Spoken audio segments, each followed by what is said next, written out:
Good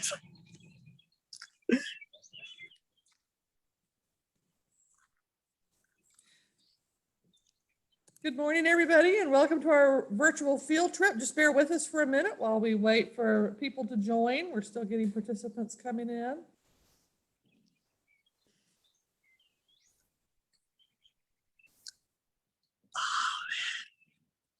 The birds are singing.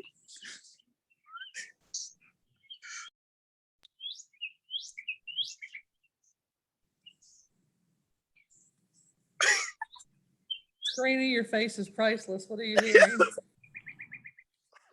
I'm eating this up right now. Yeah.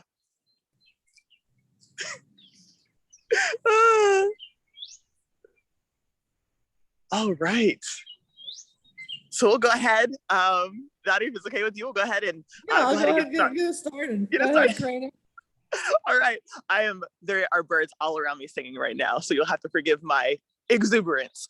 My name is Sara Newman. I am the Community Engagement Manager at Georgia Audubon, and I'd like to welcome you all to our virtual Birdability accessible field trip. Georgia Audubon has partnered with Birdability, which is an organization that is a loud cardinal, an organization dedicated to making Birdable accessible for everybody. And so every month, typically on the second Saturday of the month, we hold these virtual trips that highlight accessible trails and birding and wildlife viewing locations, highlight people who experience accessibility challenges in the outdoors, and birds from all over the country. So we're really excited to be here today.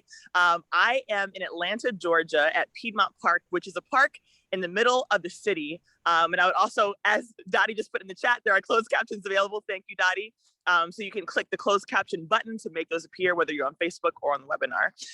And so I'm here at Piedmont Park in the middle of Atlanta, which is a very large park that has a variety of different kinds of habitats and therefore all kinds of birds. And I'm really excited to be here today. So I'm going to go ahead and pass it over to Sara. All right, hello, I'm Sara Newman, and I am a birder who had a pretty horrific accident about a year ago, so I have some walking difficulties as a result of that. I bird with a cane, and I'm accompanied today by my fiance, Kevin Lester. Hello, I was born with hearing loss, and I experienced birding a little bit differently, mostly visually. So, but I do have a lot of hearing in some ranges, so I've been able to make that work pretty well. Yep. We're birding this morning at McLean Nature Trail, just outside of Olympia, Washington. And I'm a part of the Pilchuck Audubon Society. And pass it over to Freya and Patrick. Hi everyone, I'm Freya McGregor. I'm the Birdability Coordinator. And just as by way of introduction, Birdability is a brand new nonprofit, and we're all about sharing the joys of birding with birders and future birders who aren't birders yet, who have disabilities or other health concerns, because birding is for everybody. I have a dodgy knee, and that impacts my ability to go birding sometimes, depending on if it's a good day or a bad day, and depending on the trail. If the trail's too steep or rocky, or there aren't enough places for me to have a bit of a rest, like benches, then that can really impact my ability to go birding the way that I would like to go birding. And I'm here today. We've got 5 co-hosts today, even though it looks like 3, with my husband Patrick. Hi, good morning. My name is Patrick, and I deal with the pain that comes with 15 years of being in the Army. So it's a couple bumps and bruises I've gotten along the way that I've had to modify so that I can enjoy being out and enjoying the birds. Do you want to expand on bumps and bruises? It's a little more than that. Specifically, the major event, I was involved in a dismounted improvised explosive device that threw me about 15 feet, and I herniated 6 discs, and 3 of them impinged my spinal cord, and 2 of them are cervical. So it causes a lot of pain and cervical stiffness. In the neck. Yes. Causes a lot of stiffness and pain, and sometimes excruciating neuro pain. And so I just have to adapt to that. And also hearing loss, or not hearing loss, but an impact in hearing. The same explosion ruptured both eardrums. So some hearing loss, but mainly I find when it's extremely windy, I don't do too well. It hurts a lot. So I've got to adjust. So sometimes if it's crazy windy and we're on a beach and it's 90 degrees, I still have earmuffs on to protect my ears. So it's just, I'm that weird guy on the beach now. We went looking for snow buntings once when we lived in Massachusetts in the winter, and we'd driven like 3 hours and we got to the beach and it was so windy, and he got out of the car and was like, oh no. And we like walked down to the beach, but it hurt so much. Like it's not really worth it. So we didn't have the earmuffs that day. So we didn't find any snow buntings, but that's all right. It works. Yeah. And we are on a bike path in Tuscaloosa, Alabama. It's the little bit of trail we're on right now is like a funny bit where it divides, and there's sort of like one side over here and one over there. But it's a pretty good accessible trail, and there's a few things I'll point out a bit later about it that are good, and then a couple of things they could work on just to make it that little bit more accessible. All right, thank you so much, Freya. And I know you had an announcement that you wanted to make at the beginning, so I want to go ahead and poke you about that and share with us the exciting news. Thank you. Yeah, thanks. So Birdability, brand new nonprofit. We're not even 3 months old yet. And we've just launched a Founders Circle fundraising campaign to help us reach $50,000 to really allow us to fledge as a nonprofit. So I think Dottie was going to drop the link in the chat. Any donation that you can make towards us getting to that goal is really appreciated. And if you happen to be able to donate at a certain level, we would love to have your name or your organization's logo on our website way off into the future in thanks of that vital contribution to helping us do some really important work. So no pressure, but just wanted to let you all know. Thank you so much for that, Freya. Yes, Birdability is doing incredible work. We're so grateful that they are investing so much time and effort and expertise into making birding as accessible as possible. Now, real quick, right now where I am, there's a lot of bird activity, as you may have heard me say at the beginning. Right now, at the top of this tree, it's a little backlit, but we have, I'm gonna put it in my binoculars, the state bird of Georgia. Hopefully it's not too foggy. It's a little foggy. It's very humid out right now. That is a brown thrasher. And I'm going to be quiet for a second. I'm not sure if you can hear it. Brown thrashers are mimics, so they are related to birds like mockingbirds. And so they are brown. They've about kind of like a chestnut brown. They've got a white belly and some kind of, spotted, streaky patterning on their neck and belly, and they're about this size, a little bit bigger, I would say, than a robin. So if you ever see these birds in the southeast and they're mimicking the sounds of other birds, that is what you might be encountering. And definitely, I love the mimics because you're outside birding, and if you're someone who birds by ear a lot, you might think you're hearing one bird, and then you look up and it's a mockingbird or it's a brown thrasher doing impeccable mimicry of other species. So I am surrounded right now by brown thrashers, mockingbirds. There are northern cardinals that are pew, pew, pewing all around me. Northern cardinals are kind of found more on the eastern side of the United States, very bright red. The males have like a black kind of mustache around their beak. I know we've got some West Coast folks. I don't think you all have northern cardinals over there. I could be wrong, but we're very we're very lucky to have such a beautiful bird. So Sarah, I'm going to go ahead and pass it to you to talk about any of the birds that y'all are seeing right now, where you are over on the West Coast. Absolutely. So we're at McLean. There's actually quite a lot of activity today. I'm going to try to scope. There's a red-winged blackbird male who just decided to hop down on a tree next to me. So let's see if, I don't know if you can hear him being very noisy. So he's just flown off.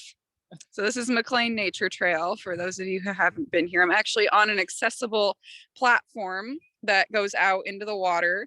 It's wheelchair accessible, and the railings are short, so this should be completely wheelchair accessible. And it also has a nice bench, which I appreciate. So if you're like me and you need to rest periodically, it can be very nice. I wish it was a little bit warmer here this morning. I was telling everybody that when I was getting out of the car, it started snowing down here in Olympia, Washington. So that was pretty atypical, but there's some mallards. We saw a small group of gadwalls earlier. There's some buffleheads cruising around. I saw some wood ducks fly over. And Song sparrows and kinglet. Yep. Yeah, song sparrows, kinglet, Canada geese. Yeah, there's a lot going on. yeah, and good chance we could see kingfishers here, see bald eagles. We'll see what the morning holds. It is a little bit chilly, so that might impact some stuff here, but all good things. Hey, Karina, we have a question. Yes. I think we'll put that to you since you talked about the brown thrasher. Somebody's asking, why do birds mimic or mock other birds? That's a really great question. So, and I don't want you to quote me on this necessarily, but I believe when it comes to the ways that different species of birds demonstrate, essentially draw mate attention, or, declare their territory. There are different strategies for doing that.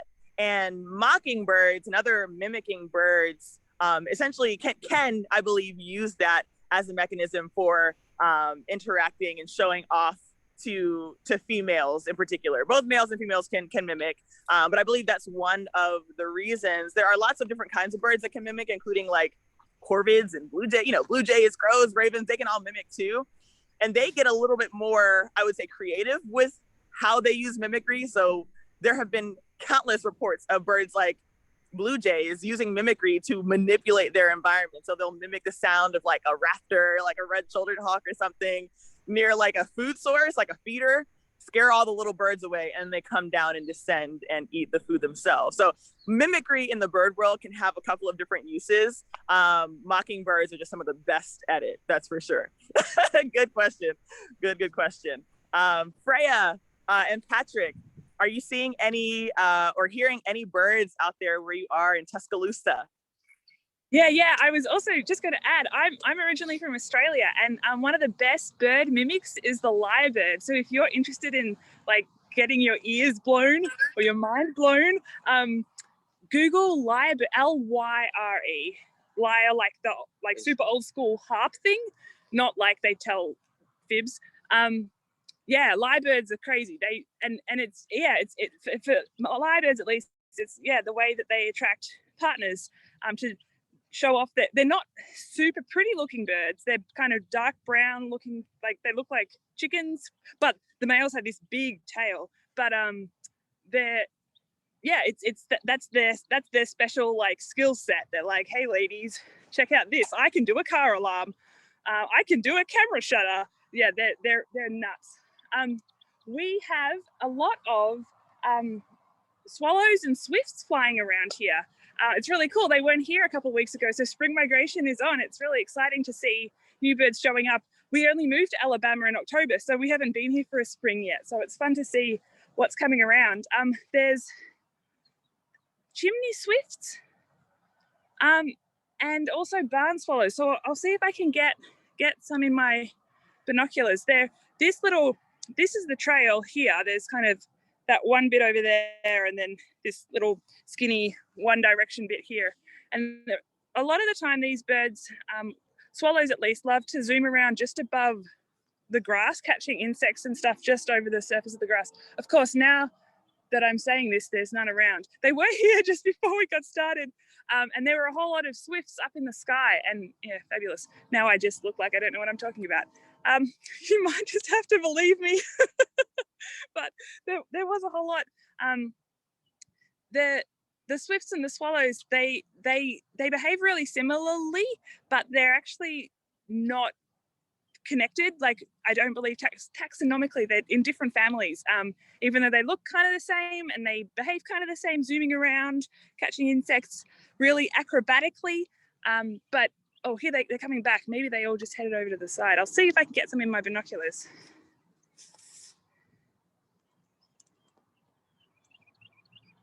Whoa. Here we go. Meow.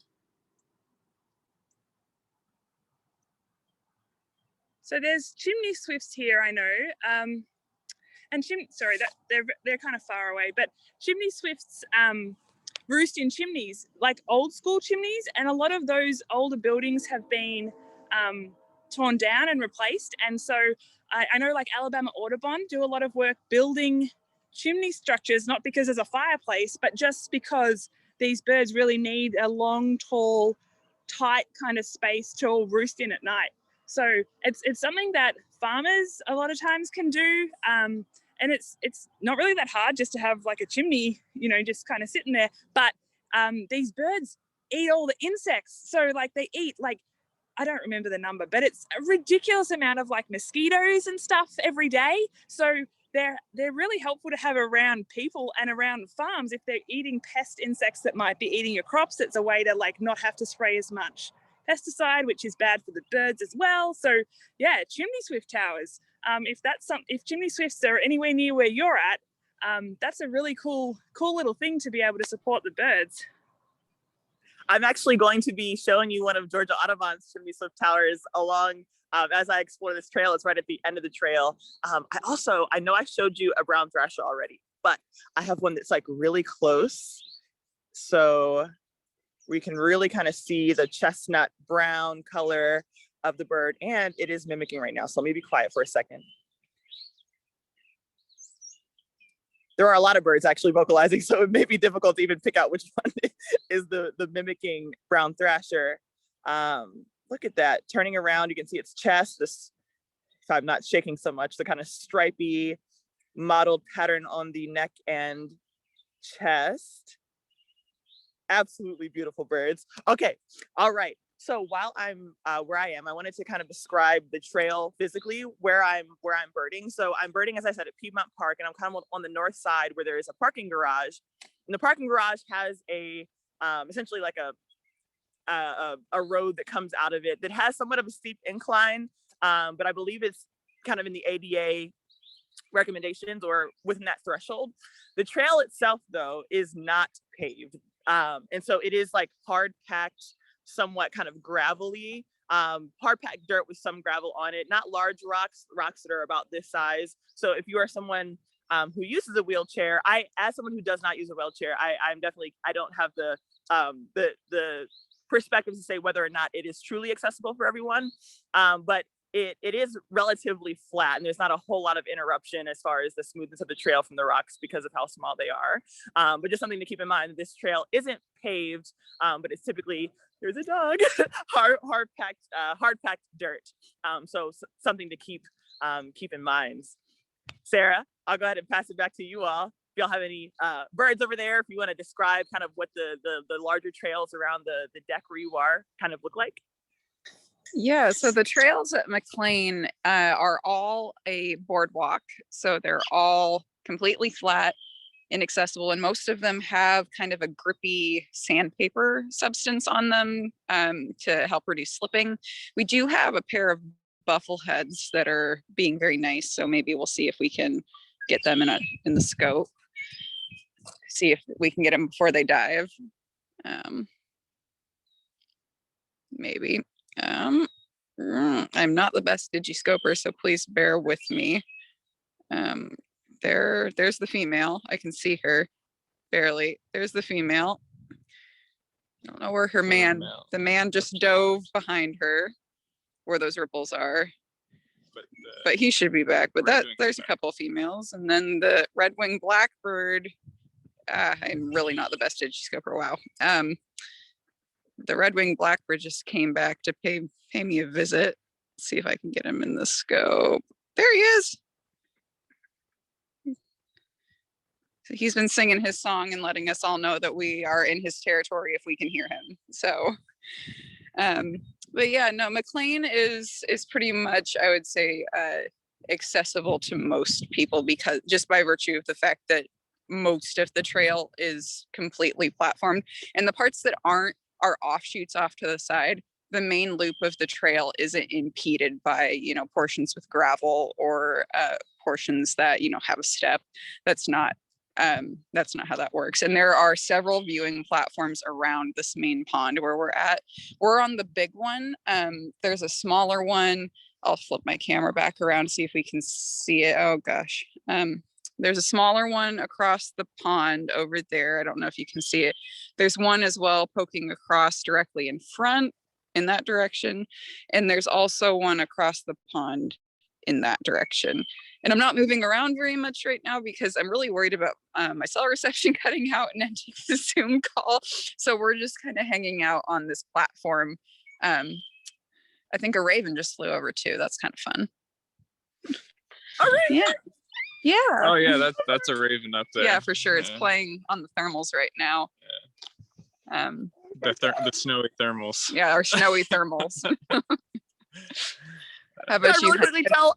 Can I really quickly tell a raven story? I was Yeah. in Washington or Friday Harbor, which is like a like on an island, the San Juan Islands, and I saw my first ever raven. But I thought it was a dog.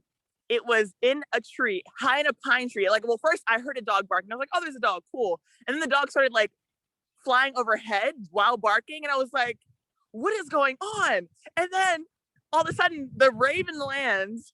I'm like, how is there a dog at the top of a pine tree? I look, and I have a video of this actually. The raven is doing impeccable mimicry of a dog barking. I still can't believe, like, just thinking about mimicry again, I could not believe my eyes and ears. It still doesn't make sense to me to this day. It was incredible. Okay, I just had to say that, Sarah. Thank you. Oh man. All right. So one thing that I kind of wanted to get into a little bit is talking about the ways that you might go birding given any accessibility challenges that you experience. And so depending on what those might be, birding can look different for different people. And so if any of you feel free to jump in at any time, want to kind of describe the ways that you go birding that make it most enjoyable for you and how you do that, I think that could be a benefit both for folks who may experience similar challenges as well as folks who do not, so they can get an idea of kind of the diversity of the ways that people go birding. So I'll just start real quick because Patrick's showing us a beautiful demonstration of his little it's a handheld scope. Like I think it's usually called a monocular, as against like mono for one, as against binoculars is two. It's just like a scope, but just a little wee one. And I know some folks find this really helpful if they have some weakness in their arms and shoulders. Naturally, this little guy is half the weight of something that has two sets of optics. So it's easier to hold if you have like weakness in your shoulders or hands or arms. But do you want to explain why you find this really helpful? Sure. So when I've been on 8 deployments so far, and part of that requires you to be a heightened level of alertness, and it doesn't always go away, and I don't want to lose it in case I get deployed again. I need to have that. So I'm not really comfortable in any situation not being aware of my surroundings. And so if both of my eyes are in a binoculars, I kind of get a little nervous. You know, my spider senses start tingling. So I appreciate this because it allows me to keep one eye available, because the optics that I use when I'm deployed are also just one eye at one time to allow you to keep one eye. So it just it's a way I've adapted to make myself as comfortable as possible when I'm outside. And it took us a little while to figure that out. Like I'd be like, hey, do you want to see that bird? Like, here's my binoculars. And he'd be like, oh, no, I can see it. It's fine. Like, no. And he'd look in the binoculars, but really, really quickly. And so it took us a while to kind of, and then a friend gave him this little thing. And suddenly he was like, oh, I can see the colors and the details so much more. And we sort of just kind of analyzed that a little bit about being in the field in a combat situation. The what's it called? The eyepiece that comes down from your helmet? The night vision? The night vision. That's only on one eye, right? But you always keep the other eye open, which to me seems like I would look through a scope just with one eye, but that's not how you're trained to use it, right? No. So the monocular, you can have one eye open and not lose, because binoculars, you lose that peripheral vision. You're only looking through a very central part of your whole field of vision. But yeah, it's really cool. A lot of people think you have to have binoculars to go birding, and you absolutely do not have to have binoculars to go birding. If you're enjoying the birds without them, that's still birding. You don't need binoculars, and you don't need them to be specific this kind of optics either. They can be anything. So yeah, it's kind of neat. Thanks, Freya and Patrick. I want to jump in real quick. We had some, they're gone now, like Freya experienced, but we had some violet green swallows fly overhead, they're very early this year. I feel like they're usually a month out from here. So they're very early. And did you see Can you anything else? describe those birds? Can you describe what they look like? So violet green swallows, they are a small bird. They usually have kind of a reverse triangle shaped tail and kind of very short wings. They have a white underside, and the back of them is an iridescent shift between green and purple, which is why they're called violet green. We have typically three varieties of swallows that are really common in Washington. So violet green, barn, and tree swallows. On occasion, you might see northern rough-winged, but and a wood duck just flew by, and hopefully it comes back and can be scoped. That would be excellent. And the mallards are having a row right now next to us, fighting over a female. That's fun. But if you'd like to see some mallards having a heck of a time over there, I don't know if you can see over the railing there. Yes. Now they're having a fun time. So I just wanted to hop in with that. There's also an Anna's hummingbird that flew over earlier, and those are our resident hummingbirds. So for people who are not from Washington, we have Anna's hummingbirds, and they overwinter with us through the snow. They hang around, relying mostly on feeders through the winter, but in the spring we have little rufous guys show up, and those are our only hummingbirds on at least the west side of the state. So it's pretty cool just to have them around. All right. What is that? What? Oh, okay. I was like, what? You're panicking. Yeah, there's a small bird carrying like a really thick piece of grass. I thought it was, I just came from Uganda, and I my first thought was paradise flycatcher, but no, it's just a small bird with a big piece of grass. Okay. All right, turn it over to somebody else. Well, that's awesome. I would love to see. Oh, Freya, you want to go? I was just going to mention, just as I'm walking past, so this bike path that we're on, lots and lots of bike paths are really good accessible birding locations because they're paved, so they're smooth, they're usually flat, like rail trails too. There's a few of them around. But the interesting thing about accessibility is that there's lots of different components that go into whether a site really is fully accessible or not. And unless the designers, the planners have really thought about it hard, there's stuff they may have left off. Sorry about the cars, we're next to a busy road, but this is the spot I wanted to show you because there's a car park over here, and here's the trail behind me. But if you, for example, were a wheelchair user, or you had crutches, or any kind of mobility challenge, but particularly wheeled mobility devices, there isn't actually a way to get from the paved car park surface to the trail. There's no like connector, and it's really not far. It's like 5 feet, but there's a curb and then there's grass. And today it's been raining a lot. The grass is really muddy, but you also have to get up the curb. You could wheel out the inway of the parking lot and come around along the shoulder of the road. There isn't a sidewalk, but as you can probably hear the cars, it's a pretty busy road, and you have to go kind of a ways before you would get to the bit where the trail crosses the road. And that's really not ideal. It's not safe, but it's definitely not ideal. And so one thing that folks can do to help improve accessibility of birding locations is to advocate for improvements. And if you do it in a really positive, like, hey, this trail's amazing, I love using it, there's so many birds, wouldn't it be great if we could make sure that everybody who wants to could use it? Just this little thing, we just need this little bit paved.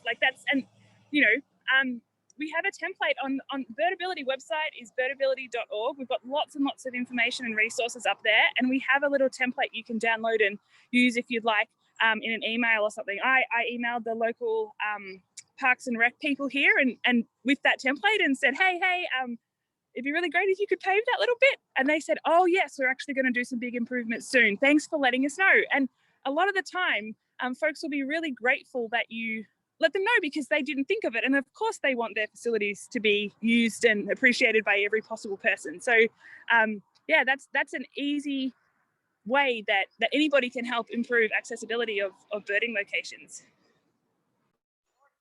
That's right. Thank you so much for that, Freya. And one of the really important reasons why people who may not experience accessibility challenges need to know the stories and the experience of people who do, because there are things that would likely go unnoticed by someone who maybe didn't experience a particular accessibility challenge. But as soon as you know the stories and the experiences of other people, you then can kind of add to your own perspective and even be equipped to advocate, right? And so we're so grateful for Birdability for having resources on their website. And I would definitely encourage you to explore it, because in addition to resources about what do I say when I'm trying to advocate to an organization or to a public parks or whatever about making a particular location accessible, there's also resources about folks who want to lead accessible trips, right? If you're someone who is works for or volunteers with an Audubon society or with any nature organization, or you're just a person who likes to lead folks on trips to look at wildlife or birds in particular, Birdability has resources to help you do that,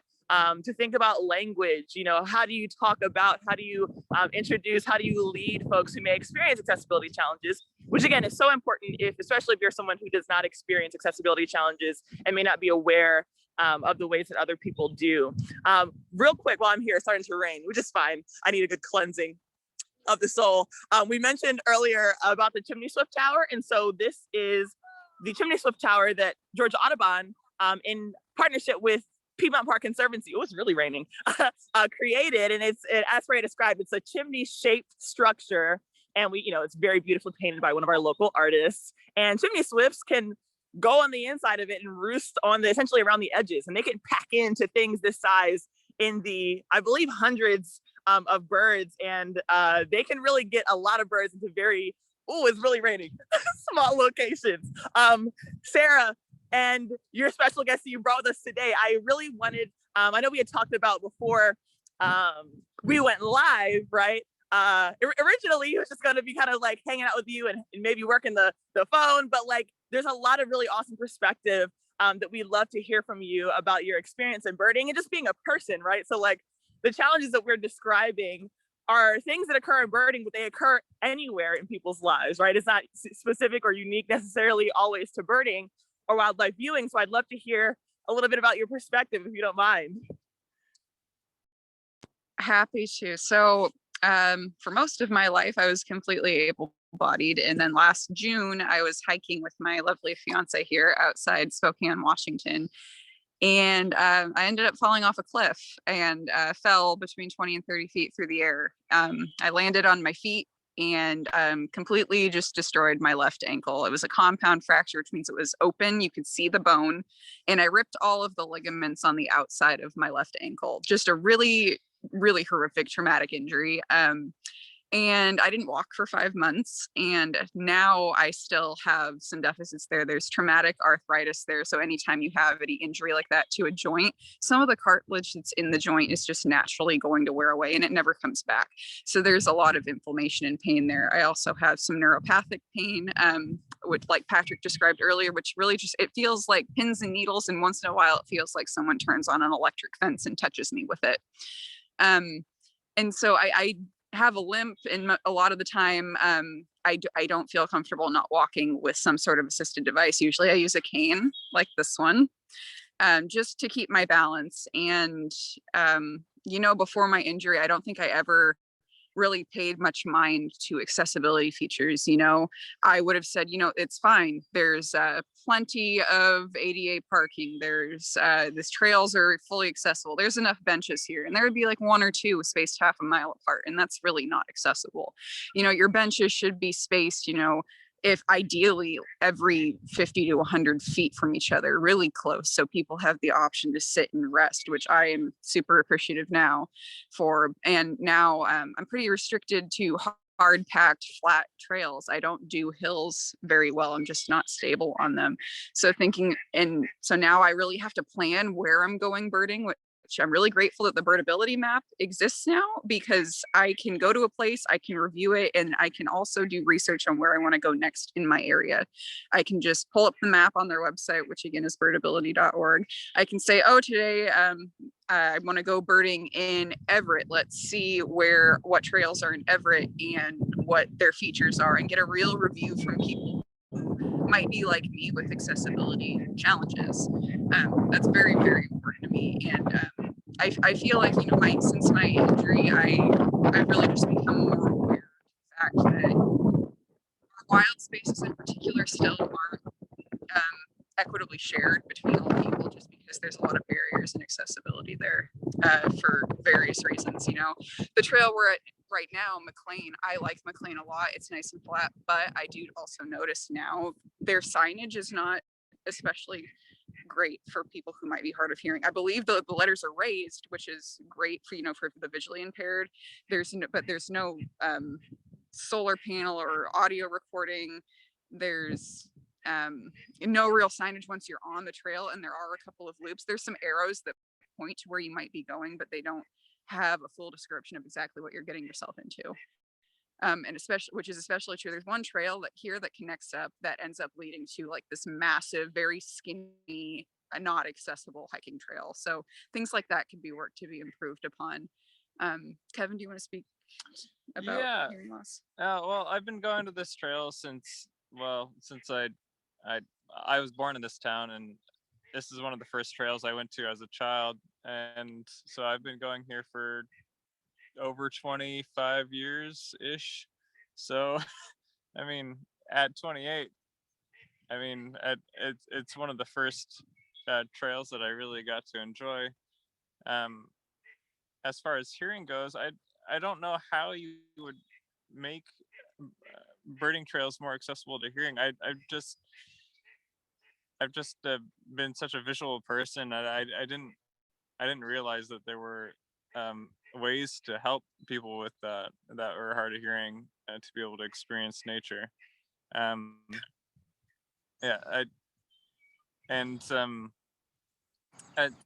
Where my hearing gets really bad is in human speech. So if it's people telling me what's going on, that doesn't help at all, because I can't really hear what they're saying. So it's more about, I don't know. More image descriptions. Yeah.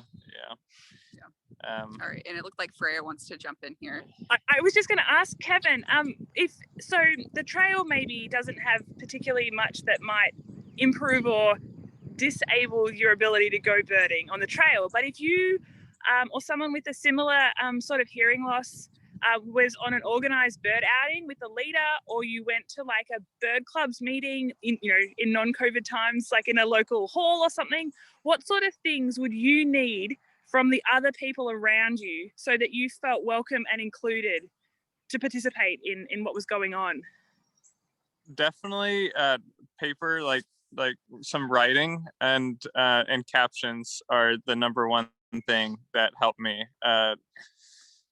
I can't really get that when I go to the movies most times. Like if I watch a movie, I'm usually never able to hear what's happening on screen. So movies are just a purely visual thing for me.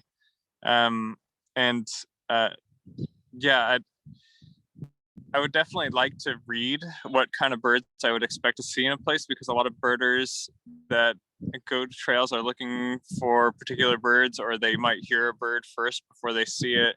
And people who aren't able to hear wouldn't be able to find out where that bird is at all. I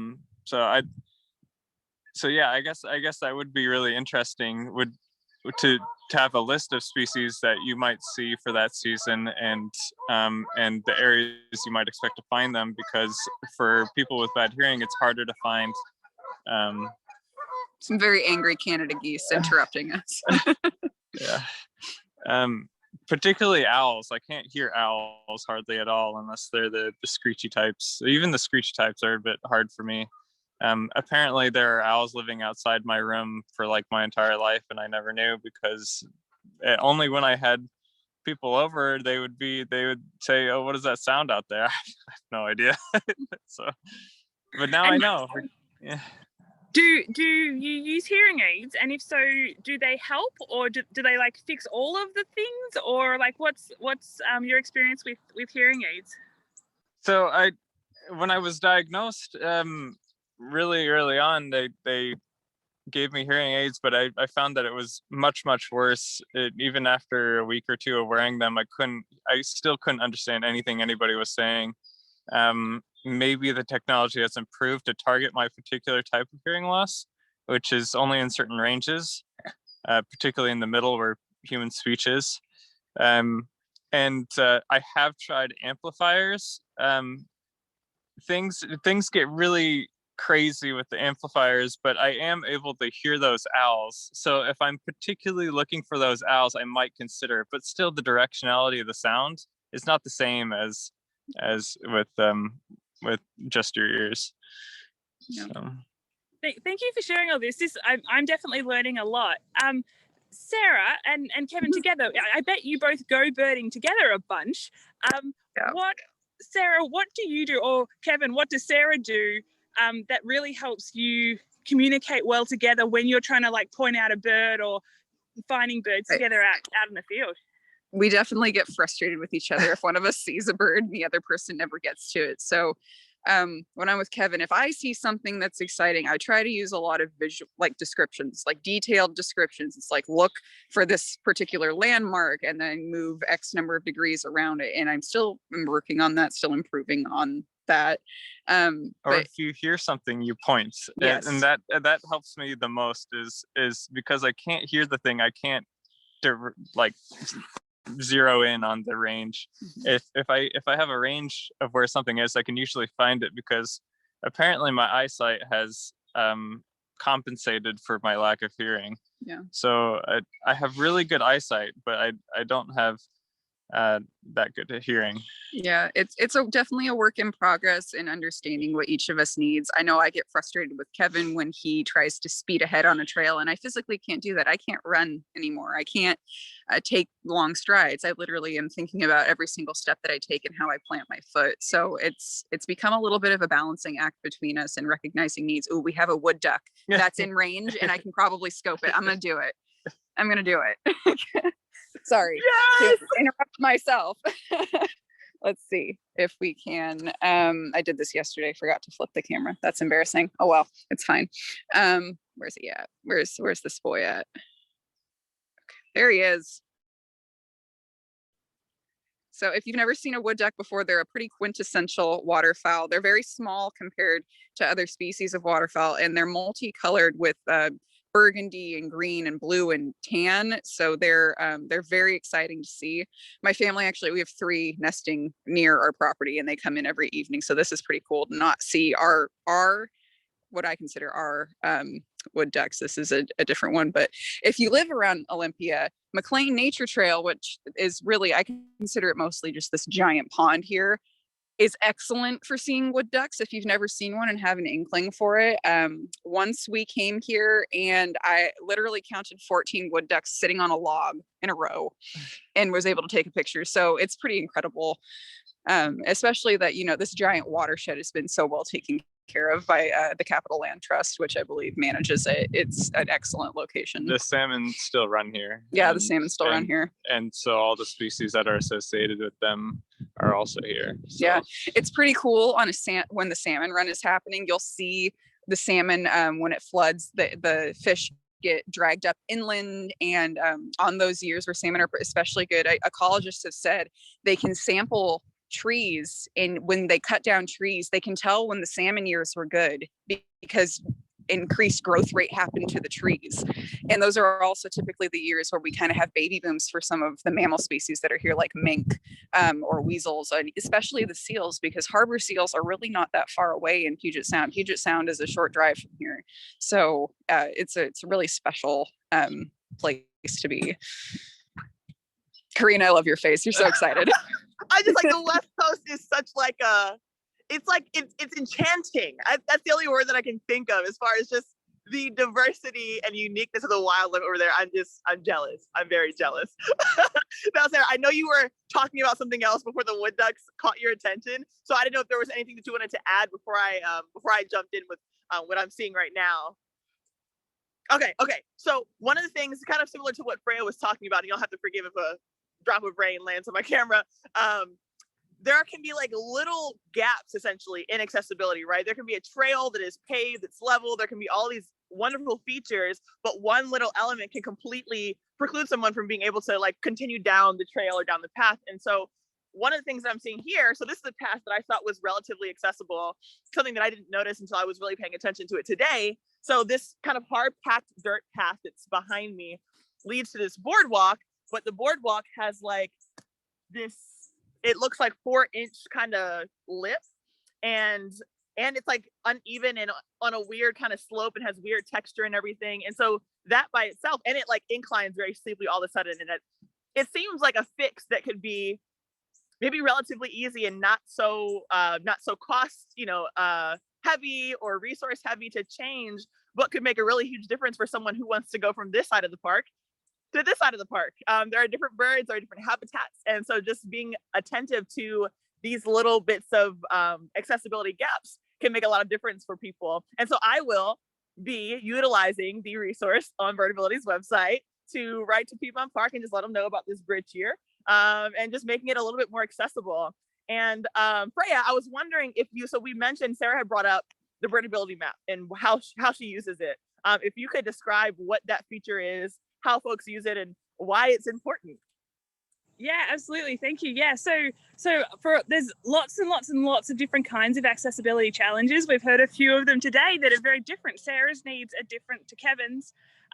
Wheelchair users, some of their needs might be similar to Sarah's, but different again. Sarah might be able to step up, a 4-inch gap, but someone in a wheelchair, that may be the difference between being able to go down that trail independently or needing assistance. And I really like spending time by myself in nature, and a lot of people do. There's a difference between being unattended in nature and needing somebody else. So a lot of trails like state parks or nature centers or whatever, they'll say, oh, we have an accessible trail, but they haven't got all these little bits perfectly down pat, and they don't describe those features on their website. So the Birdability map, it's hosted by National Audubon. You get there through our website. Anyone can contribute a site review to it, and that's a pretty straightforward process. It's a series of questions with like checkbox, like a survey. So you don't have to know, if you aren't a wheelchair user, you don't have to know exactly what a wheelchair user might need. You just have to report on what you find. Like, what's the surface of the trail? Is it asphalt? Is it a boardwalk? Like, is it sand? How wide was the trail?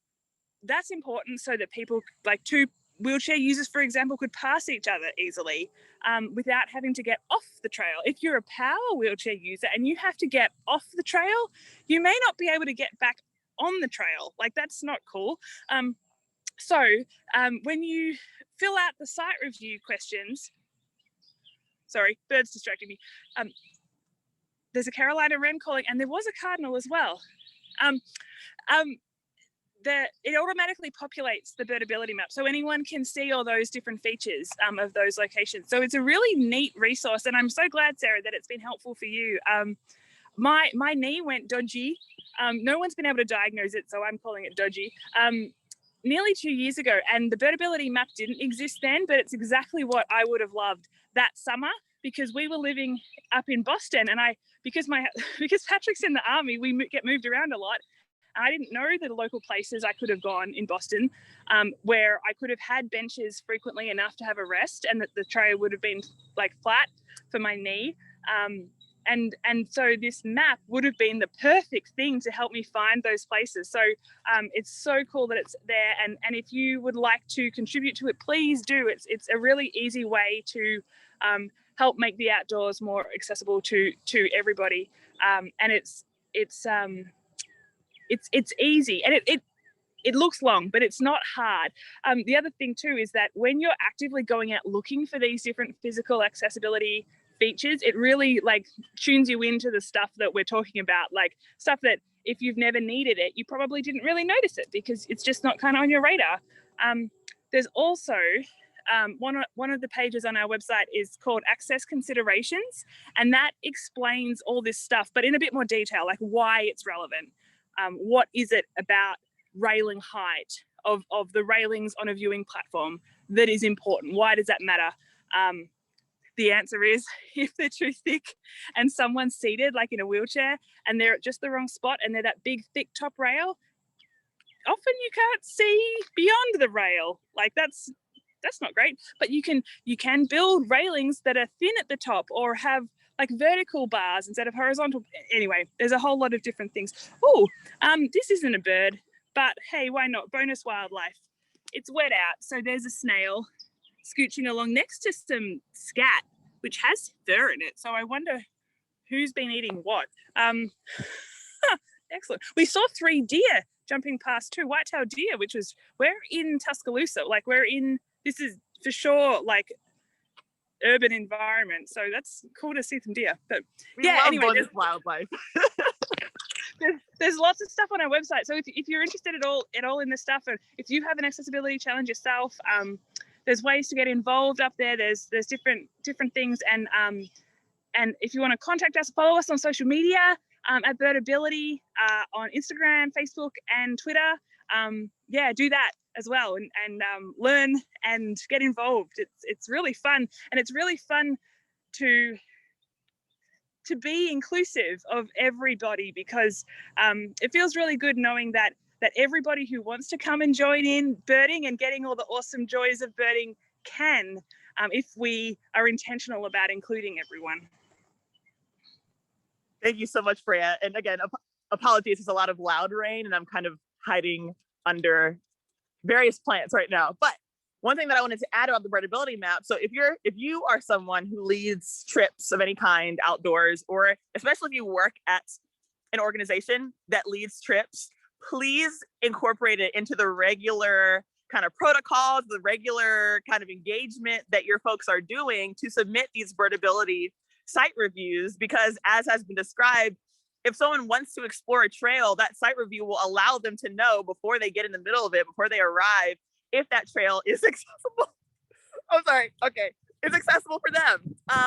And then also the one thing that I wanted to add, okay, it's getting a little out of control. Can you all hear me? Am I okay? The one thing I wanted to add is when we're thinking about equity and we're thinking about diversity and inclusion, it's very easy to kind of have a unidimensional. Oh, Freya, what you got? That's a red-tailed hawk. This is the end of the trail just straight ahead of us, and it just ends at a high school like athletics field. So that hawk is kind of flapping about, probably hoping to find something on that big open field. Sorry, Karina, just before it disappeared, I just wanted to show you all. Oh no, of course. So thank you so much for showing us. So no, what I was saying was that when we're thinking about diversity and equity and inclusion and justice, there's been a tendency to have a very kind of unidimensional understanding of what that looks like, right? It's very easy to think about it in one way, whether we're thinking, we're just thinking about race and ethnicity, or we're just thinking about economics, right? But accessibility physically, accessibility economically, accessibility culturally, like all of these elements are part of true diversity, equity, and inclusion. And so please, I want to encourage organizations to not feel like, once you've addressed the singular, issue of things like racism, right, that you can stop there. Because believe it or not, racism intersects with the issues that and exclusion that folks with disabilities experience, right? Which intersects with economics. Like all of these things interact with each other and even individually are very important. So I want to I can't sing the praises of Birdability enough. If you're an organization that is really dedicated to equity, it's really important that you start to think about this and act on this as well. And why I'm so grateful that they've been so generous with sharing resources, right? It doesn't cost you anything to go to Birdability's website and submit or download the template for sending an email, right? It doesn't cost you anything to learn about what makes a trip or a place accessible. They're doing all this for free, which is incredible and part of equity, right? So that everyone can access that information. And so I do want to say, before the rain breaks my phone or something, that Freya mentioned at the beginning that they are beginning a campaign because they're a brand new organization and they're looking for funds, and they offer their resources on their website free of cost. And so if there's any way that you're able to contribute and support the efforts financially of Birdability, and also sharing the work of Birdability, right? So with your organizations, with your social circles, share the resources that Birdability has to offer, because it's going to be good for them and going to be good for their constituents and everyone they interact with, and really help root and anchor their work in equity. And so I just wanted to kind of put that in there for folks to be thinking about the multidimensionality of equity and diversity, because that is the reality when it comes to what kind of work and efforts that we have to put into bringing these realities to fruition. I'm going to kind of start running back to my car a little bit because my phone is getting super wet. But are there any other like birds or features of the place where you are that y'all want to kind of point out? Thank you, Karina. That was, thank you very much for explaining all that. Really appreciate it. A lot of folks who are Black, Indigenous, or people of color also have disabilities and are also LGBTQIA+. And so humans don't operate just with one identity. We have many identities. And if you're only addressing one of those in the equity, diversity, inclusion, access work, you're kind of not catching everything. So, or everybody. Here's a bench. Woohoo! Yay, a bench. I want to give a shout out. They did a pretty good job. Sometimes benches are great, but they're also not connected to the paved trail, which means people who need to get over there easily can't necessarily. But they've connected it. There's a bit of grass coming over, but that's okay. That'll be all right. So hooray for benches. We had a blue jay, and I know blue jays are Karina's favorite bird. We just had a blue jay calling, which was really nice to hear, but it flew off. But Patrick reminded me of something else real quick about his experience with the social environment of birding. You know, the birding community can help include people just as much as the physical environment. Do you want to share? We're running out of time, but do you want to share real quick? Yeah. You know, as a white male, I don't have any of the barriers to inclusion that other people experience. But on a good day, I'm like a 4 out of 10 on the pain scale, and that's my good day. And so there's some days where if I'm hurting, you know, I wake up with terrible warbler neck. So I'm not using binoculars or monocle at all.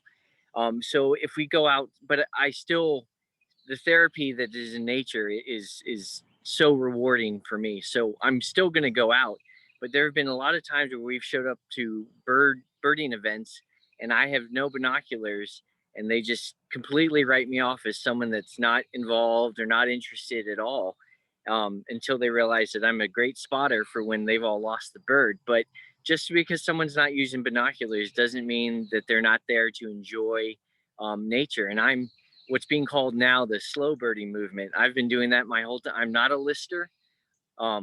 There's no just a cardinal or just a blue jay or anything like that. Every bird is fantastic.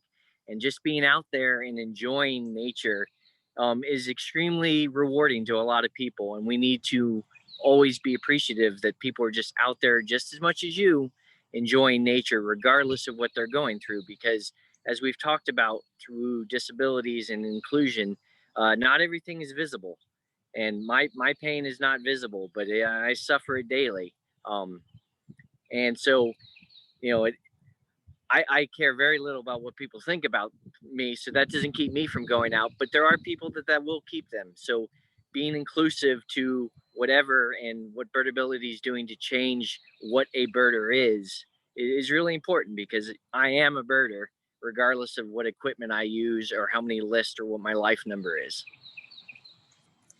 So, and we had an experience once where Patrick said to somebody who came out, they were walking down a trail, and Patrick said, "Have you seen any exciting birds today?" And they just kind of looked him up and down, and he didn't have any binoculars or his monocle, and they were like, "Oh yeah," and like we're ready to just keep walking.